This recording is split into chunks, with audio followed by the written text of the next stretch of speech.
Once upon a time, the Tao owned a piece of land. It was all he owned, but he cherished it, for he gave him three things, having which he was content.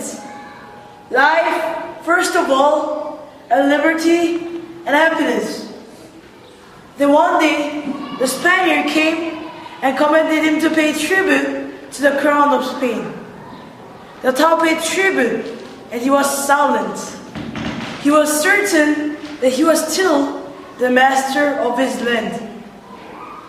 The Spaniard became rich, but with riches, evil entered into him, and he came to the Tao a second time.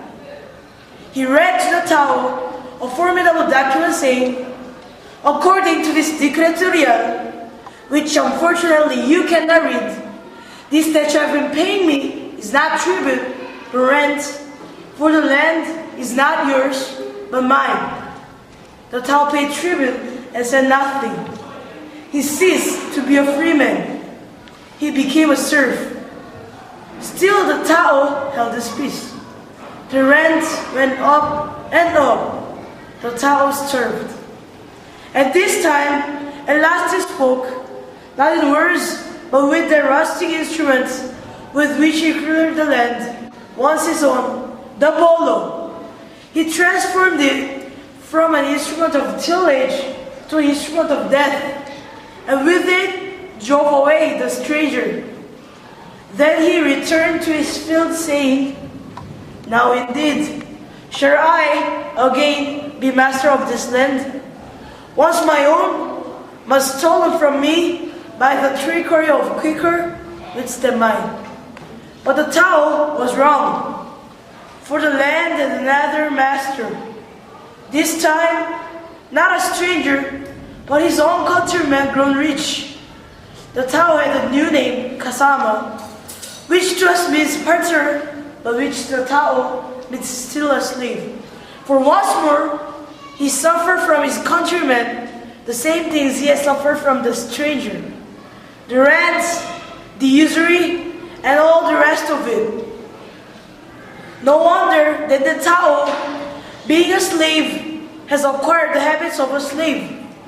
No wonder that after 3 centuries in chains, without freedom, without hope, he should lose the erect and fearless posture of the freeman, and become the bent, misshapen, indolent, vicious, pitiful thing that he is. Who dares accuse him? Who dares rise up in judgment against this man, reduced to this subhuman level by 3 centuries of oppression? The Tao does not come here tonight to be judged, but to judge. Hear then his accusation and his sentence. I, indeed, the Spanish encomendero, for inventing taxes impossible to bear. I, indeed, the usurer, for saddling me with debts impossible to pay. I, indeed, the irresponsible radical leaders who undermine with insidious eloquence the confidence of my kind in our government. You accuse me of not supporting my family. Free me from bondage, and I shall prove you false. You accuse me of ignorance, but I'm ignorant because my master finds it profitable to keep me ignorant. Free me from bondage, and I shall prove you false. You accuse me of indolence, but I'm indolent not because I have no will, but because I have no hope. Why should I labor if all the fruits of my labor go to pay an unpayable debt? Free me from bondage, and I shall prove you false. Give me land, land to own, land unbeholden to any tyrant, land that will be free. Give me land, for I am starving. Give me land that my children may not die. Sell it to me. Sell it to me at a fair price, as one free man sells to another, and not as a usurer sells to a slave.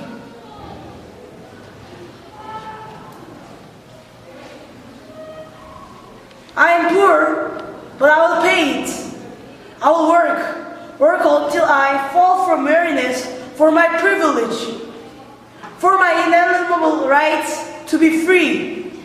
If you will not grant me this, if you will not grant me this last request, this ultimate demand, then build a wall around your home.